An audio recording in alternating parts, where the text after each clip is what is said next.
Welcome to Production Value Matters, the business event podcast, brought to you by Byrne Production Services. Here, we explore the different ways business events can bring value to your organization, the latest technological advances in the event space, as well as providing you with actionable strategies to make a business event a success. Let's create an exceptional event experience. Welcome to another episode of Production Value Matters, the business events podcast. Today, I'm joined by Carrie Davenport, the lead event manager at Altria, co-founder of the Association of Women in Events, blogger, leadership, and public speaking coach. Carrie is an award-winning 20-year career veteran in meetings and events. She's a CMP fellow, CEM, CSEP, and all-around events legend. Welcome to the show, Carrie. Thank you so much, Matt. I appreciate you having me. Thank you. So can you tell me a little bit about your career so far and how your motivations have changed over the years? Well, how much time do we have? First of all, it's 20 years we need to unpack here, but I'll try to make it short. I originally studied psychology. I had no idea that event management was a thing. I think a lot of people 20 years ago were in the same situation as me.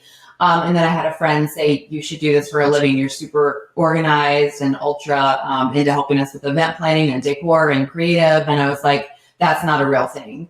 But once I found out that it was, I jumped right into it. I studied abroad in Australia. I got my degree and I started working right away in military and tech events. And I worked in the trade show realm for a while. I moved into the association market for 10 years. And then in the last 5 years, I went back to corporate and absolutely love what I do. There's a lot of heart in the events world as a whole. I attempted to leave for a year and do something slightly different in the education and thought leadership space, but it drew me back in. And ultimately, I just missed being with my events family. So I'm back again. And the evolution of my job has really taken me from, low-level exhibits and a little bit of sales through event coordinator up to event planner, producer. I've created citywide events, which are massive citywide events, if you can think of 15,000 plus people, 700 plus exhibitors. I got into that in my mid-20s, and my career has just been all over the place since then, but it's always been a focus in event creation and management. And now I work in high-end custom experiential events, and I really feel like I found my place in that world. Excellent. And so in your mind, what is the mark of an excellent event or meeting or even experiential event? Okay, another loaded question. And again, we could literally take that one question and run with it for hours. It's qualitative and quantitative, right? And it depends on where you're at. If you're with an association, it's going to be a lot more quantitative. You're going to need to see numbers. You're going to have to figure out sponsor costs and what you're charging attendees and what you're charging exhibitors. And that you need to really focus on the bottom line. And a lot of what I do is more qualitative. And it has to do with how people feel, how people walk away feeling about our product, our brand, our company, about our relationship building skills with them, our relationships with them. So it's a loaded question, but you really have to figure out kind of, what your marks of excellence are, what your KPIs are, what your net promoter score, ideal net promoter score is. And so it's really, really personalized for each event and each role throughout the industry once you start talking to event producers. Yeah, it goes to sort of the overall conversation that we're going to get into about, the value proposition that we bring to leadership, to stakeholders. It does shift, as you said, per audience, per vertical. And so I definitely want to get into that. Can you talk to me a little bit about any of the most memorable events you've worked on in the past few years? Like any particular story you want to share? Yeah, I worked on some pretty great events, and my most recent one is what comes to mind, not because it's my most recent, and I do tend to churn and burn and like move on to the next thing really quickly, but I was really, really proud of putting together this last event when we brought in some super high level entertainers and talent to our group. So one of the events I did was a Go for the Gold dinner. We were in Park City, Utah. We tied it into the Olympic theme. And I was able to bring in Michael Phelps as one of our speakers, and then also bring in Lolo Jones, Apollo Ono, and Bodie Miller as our special guests throughout, and weave them in throughout the evening, throughout meet and greets, ultimately culminating with Michael Phelps as the keynote speaker. And I really enjoyed Michael because he didn't just bring the Olympic piece, but he brought the mental health and wellness piece too, which was an extra, check mark for me, an extra, cherry on top of the cake, because that's so important to the industry right now.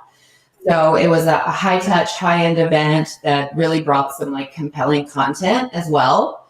So it was like the best of all worlds. Yeah, absolutely. And so, 20 years working through various sort of verticals within the event industry, how do you think industry standards have evolved in, say, the last 5 years? Obviously taking into account the pandemic and all the shifts and the changes that have come after that. There have been some huge shifts in the last 5 years. Shifts in the DEI, the inclusiveness space. So elevating women, elevating BIPOC, LGBTQIA. So there's a lot of focus on that, which I'm loving. I love the diversity space. I love seeing diverse speakers on panels. I love seeing different viewpoints. There's also a big reach to building relationships with the communities that we're in as meeting planners, and not just going to a place, bringing our people, and then, that's what happens, we leave. But also, working in philanthropy and having that altruistic spirit when we come to communities and making an impact on communities as we utilize their facilities and their venues and their locations. Tech obviously is such a hot one right now. I was just at the Community Leaders Conference at PCMA, and it was all about AI and VR and ethical technology as we move into the future.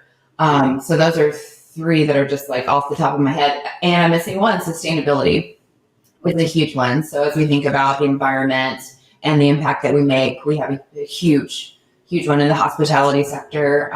So those are, as I think about the last 5 years, that is all that's been in my brain, in my orbit. And so you also sort of touched on it in speaking about Michael Phelps, the mental health issues that, sort of surround us in the industry. Yes.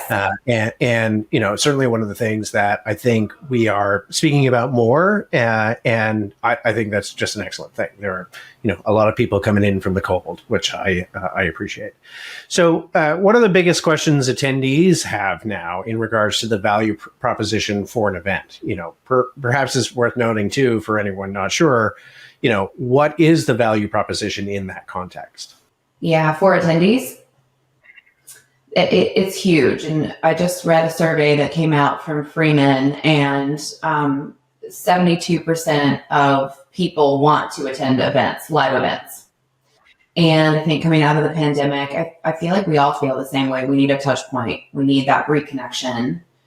I'm an introvert, and I was thriving throughout the pandemic because I loved being behind the screen and speaking from behind the screen.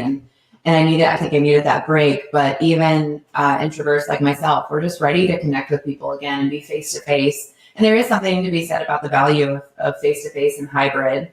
So we're seeing attendees are back in full force. CES had record numbers of attendees. So did PCMA's convening leaders. And that's just in the past month. So I think it's going to be a huge trend. The meeting planners that I talk to are, we're all drowning right now in events because all of our teams, all of our different groups are just asking us to go back full force, and we're ready for it. Yeah, absolutely. There's a previous episode that will be airing just before this one, where we spoke to some global DMCs about some of the trends, and that's one of the trends that we're seeing right off the top of 2024 is as you said, attendees want to go out. The challenge, I think, is that they want to go out for more value than they had before. That's and right. so, is it your feeling, and are you seeing this, that yes, attendees want to attend, but we as event professionals and organizers and the team need to really incentivize the value of that effort? Yeah, absolutely. Absolutely. And it's more about, again, I keep using experiential events, but it's true. People want that touch point, but they want meaningful connections. And in the feedback, I've heard a lot of people wanting to connect over instead of a talking head or a speaker. They want those connection points. They want networking. They want free time. They want wellness. They want to find a way to connect outside of just sitting and listening to a speaker. So there's been a lot more bite-sized content, which I'm loving, and a lot more variety of programs where people can kind of choose their own adventure. So I'm loving it too. Yeah, I love that concept. And I think a lot of event professionals might find that a challenge to create. And I think it maybe comes a little bit more naturally for somebody who works in experiential events, Right. because you're creating a brand experience, you're creating a brand environment where your attendees, your brand cheerleaders, all those things can be in an environment together and have that sort of choose your adventure. Mm-hmm. What advice would you have for somebody who's doing more of a traditional meeting or an SKO or whatever sort of user conference to create those kind of choose your own adventures when you're trying to communicate the value proposition to leadership who are driving towards, but I really want to tell them my numbers on stage? Right.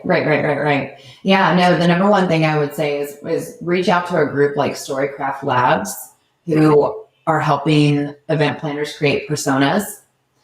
And it's such a wonderful thing, because when you finally dig in and you understand who your audience is deeply, not just the demographics, not just what their title is, but what they're really looking for, you can really sell that up to management, because it's data driven.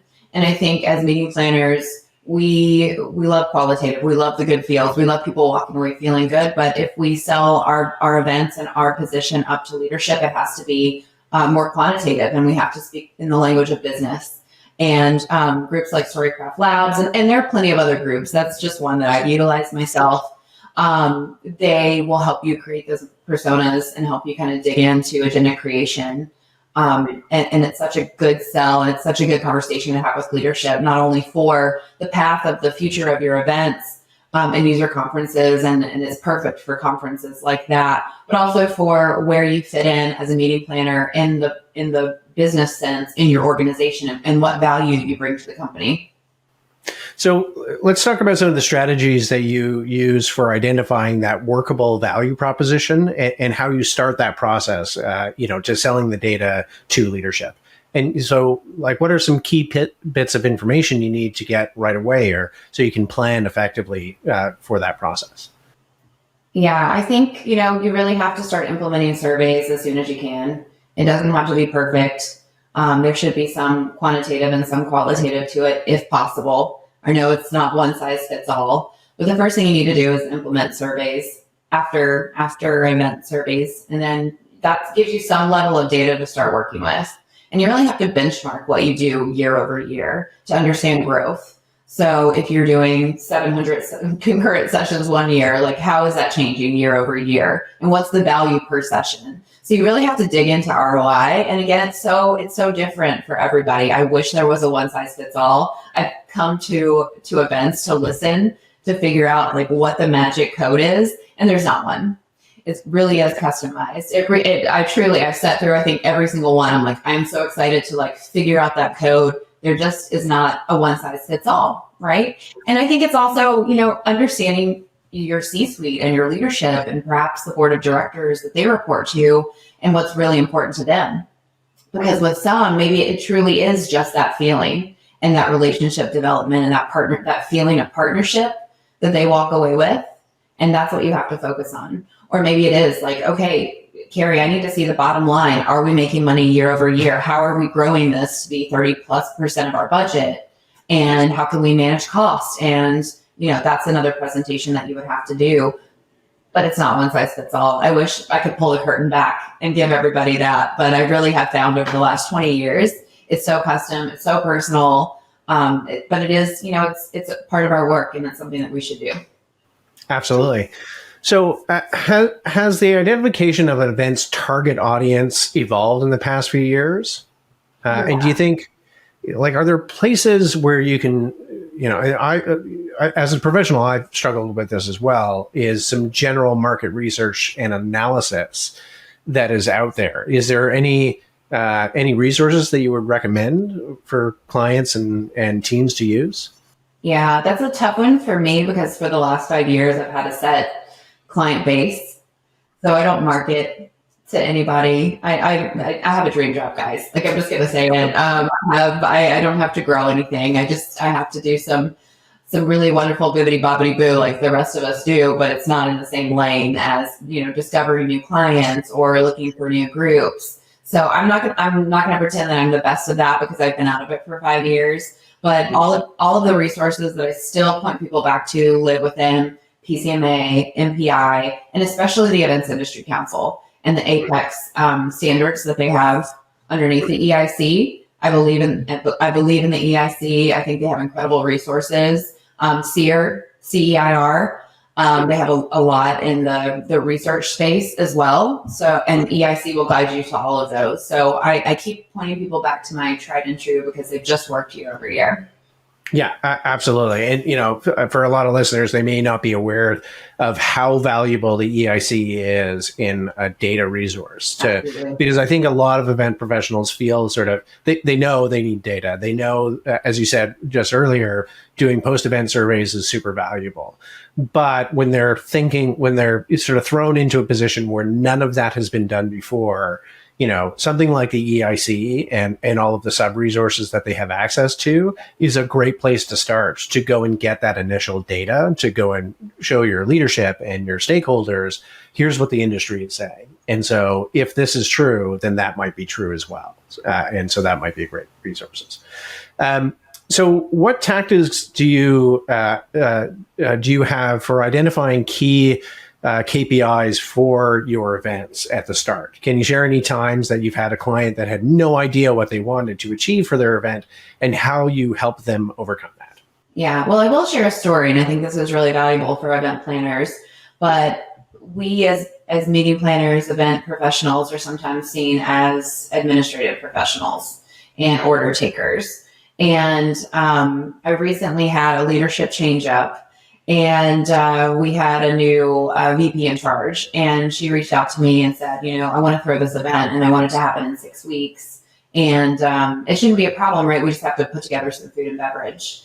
And I was like, actually, let's take this back for a minute. What is the theme?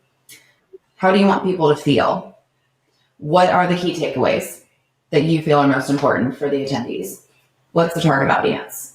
And she was like, I didn't think that you did that. I didn't understand that your roles would touch that. That's really incredible. And she realized in that moment, oh, I need to go back and set those, or else we're just having another meeting for the sake of meeting, right? And it's always good to bring people together, right? I'm never going to argue against that. But I think it's really important for us to lead with that. And I think it's really great business language to lead with as we evolve our roles and the perception of what we do, from administrative to really being part of the key business proposition for any organization, and really building business and bringing in income and being a part of that main business structure. We had discussed last week when we chatted briefly about the new Times person coming in and kind of elevating that role. So I think we have to kind of shift into that language as we evolve. So that's a great segue, Carrie, into the Times new chief events officer. And, in speaking about the value proposition that we, event professionals have typically been in sort of a director, manager position, and they are speaking up to leadership or down to teams, and sort of being that that middle middle out voice. Now with the appointment of what seems to be the world's first chief events officer, the debate is going through the industry right now. Is that progress? Or is it hype? And I'd love to hear your thoughts on it. It might be a little bit of both, but no press is bad press, in my opinion. I love that it blew up LinkedIn a couple of weeks ago, and we were all in a tizzy about it. Some people excited, some people questioning. But I think all it can do is kind of elevate where we're at, and maybe have companies and have individuals reassess what our roles could be and how we can move into leadership positions and how we do deserve a place at the table in the C-suite. Especially if you think about events as a whole, but if you think about associations and their trade shows and their big conferences are bringing in literally a third of the entire annual budget sometimes, or more or less, but still a massive impact. And even corporate, same thing. We have such a huge impact in connecting people in communities, in the world, and spreading data and spreading education and spreading connection and facilitating all of these things. Like, why wouldn't we have a seat at the table? Event planners run the world. I've said it. I have said it. It's not Beyonce. It's us. There's a reason that it's the Forbes top 6 most stressful job, because what we do is juggle a million different things that are all high KPIs, high performance for our organizations, and key parts of keeping our organizations alive. So we truly run the world here. Thank you, Times, for maybe elevating it so that we're seen. So maybe there's a shift. Maybe we don't move into the C-suite. Maybe I don't have a title like CEO. Fine. But elevating the position where leaders see us as a key piece of the business is a shift that needs to happen, and a perception change that has needed to have been in place for a long time that we're finally shifting into. So I am all for that. So it's interesting that the term seat at the table has been something that has been going around our industry for years, right? And because, as you said, what we do as event professionals certainly affects, like in an association, a third of the income budget, right? And for corporations, really affects the bottom line, brand positioning. And I wonder, do you think that the absence of that during the pandemic sort of showed the pain, and then that is what's motivating this trend towards these people getting back at the table finally? A little bit. Yeah, that's a good question. I think people definitely missed us. And I think perhaps they value us a little bit more. And I think what's really great is that when people try to come back with like skeleton crews and they were trying to put the meetings on people who didn't necessarily have the title of event planner or meeting planner, those people realized for the first time, like, oh, holy cow, this job is something else. It's a whole job. It's not a side job. It's not, just a task or a project. This is truly from start to finish a full-time plus job. So I do think the pandemic drove a little bit of that. And so, let's sort of look to the future a little bit. And again, I think you and I are both sort of in agreement that, eventually one day the seat at the table needs to happen. I think they need to change the title from CEO because that's going to be really, really confusing along the line. But it's the same way that, some organizations really sort of jumped feet first into the CRO role about 5 or 6 years ago, where now you're the chief revenue officer, marketing and sales reports to you, and it's really there's a great episode of Confessions of a B2B Marketer where one of the guests really talks about when a CRO role is appropriate, and that's organizationally dependent. And so my question to you is, looking into the future, let's call it the CEVO or whatever it might be, or this, the chief events officer, however that title works out. what do you think that's a one size fits all? Do you think we see a future where every organization from AWS all the way down to Zenith is jumping on this structure? Or do you think, like the CRO, it needs to be like on an as needed basis? I think it's as needed. I think it's scope appropriate, right? So if somebody like Times has 2,000 plus meetings that they claim that they have, then absolutely, that person is going to run an entire army of meeting planners and marketers and vendors. So they need that position. If your organization has one trade show, maybe one other meeting, then maybe not. Maybe that falls under a marketing arm or a COO or something like that. So it's not one size fits all. I think it's I think there will be a shift throughout the next few years and a lot of reassessing that takes place. But we just have to continue to show our value and speak that business language so that we do keep our place at whatever table we do have, and make sure that this shiny new title doesn't just go away. So we have to, Absolutely. So let's talk about these cohorts of there's cohort after cohort of young people coming into the industry. And so, maybe they're looking at the story about the chief events officer and sort of thinking of their future careers and how we develop those leaders. Funnily enough, in this industry, because it's actually not that old as a professional industry. Yeah. I think you mentioned something about, events used to be perceived as a side task for somebody else's job. Yeah. The term off the edge of your desk is something we've used in the past. And so we have all these cohorts of young professionals coming in. They're, when I started in this industry, and I don't know if it's the same for you, there were no schools that taught this. There was no degree. There was no certificate program. I have to admit, I came to this industry from the world of theater and management and production.